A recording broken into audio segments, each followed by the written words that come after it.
খুলনা বিশ্ববিদ্যালয় প্রাঙ্গণ হাজারো শিক্ষার্থীর মিলন মেলায় মুখরিত।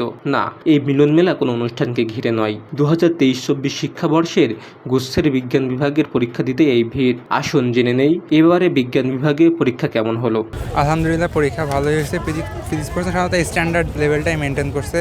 আর গতবার যেটা দেখছিলাম যে একটু মুখস্থ জিনিসপাতি বেশি দিছে, এবার মুখস্থ জিনিসপাতি দেয়নি, মোটামুটি ম্যাথ জিনিসই দিছে আর একটু ট্যাকটিক্যাল জিনিস দিছে। এক্সাম ভালোই হয়েছে, প্রশ্নটা একটু স্ট্যান্ডার্ডই ছিল, কিন্তু আগের বার ভাবছিলাম একটু সহজ হবে প্রশ্ন, কিন্তু এবারও যথেষ্ট স্ট্যান্ডার্ড ভালো হয়েছে আলহামদুলিল্লাহ। প্রশ্ন নিয়ে মিশ্র প্রতিক্রিয়া শোনা গেল শিক্ষার্থীদের মুখে। কেউ কেউ বলছে আশা অনুরূপ, আবার কারোর কাছে আরেকটু সহজ হলে হয়তো পরীক্ষা কিছুটা ভালো হতো। ফিজিক্স প্রশ্নটা ক্যালকুলেশনগুলো একটু হার্ড ছিল, হাতে ক্যালকুলেশন করা খুবই ঝামেলা ছিল, কিন্তু মোটামুটি প্রশ্ন স্ট্যান্ডার্ড ছিল বলা যায়। আশা করছি 85 হয়তো আসবে। ফিজিক্সটা সবথেকে বেশি কঠিন আসছে, তারপরে মনে করেন বায়োলজিটা এভারেজ, বাংলাটা একটু ভিতর থেকে কোয়েশ্চেন করার চেষ্টা করেছে, যাই হোক কঠিনের উপর দেখেছে। তবে প্রশ্ন বা পরীক্ষা যেমনই হোক, শিক্ষার্থীদের পরিপূর্ণ সাপোর্ট করছেন তাদের অভিভাবকরা। তারা বলছেন সন্তানের চেষ্টাকে প্রাধান্য দিয়ে আমরা তাদের পাশে আছি। করতে পারে। সবচেয়ে বড় ব্যাপার হচ্ছে কি যে সন্তান যদি একটু কেয়ারলেস হয় মানে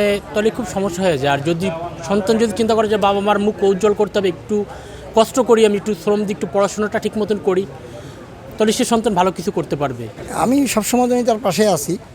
এখন ভর্তি পরীক্ষা একটা চ্যালেঞ্জিং বিষয়, আশা তো করি ভালো হবে ইনশাল্লাহ। তারপরে তো গরম, যে গরমের মধ্যে ছেলেপেলে পরীক্ষা কীভাবে দিচ্ছে। প্রত্যেকটা মানুষের এটা একটা ধাপ, মনে করেন পাবলিকে ইচ্ছা থাকে অনেকের পাবলিকে হব বা ন্যাশনালে হব, কিন্তু এটাই জীবনে সব কিছু না যে এটাই দিয়েই সব কিছু করতে হবে, এটা দিয়ে জয় করতে হবে, এরকম কোনো কিছু না।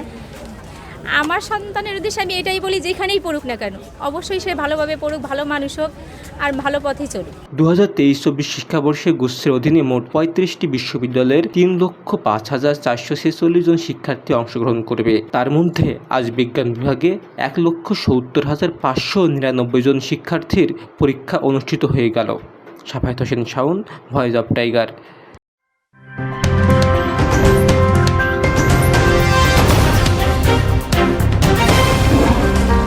Voice of Tiger.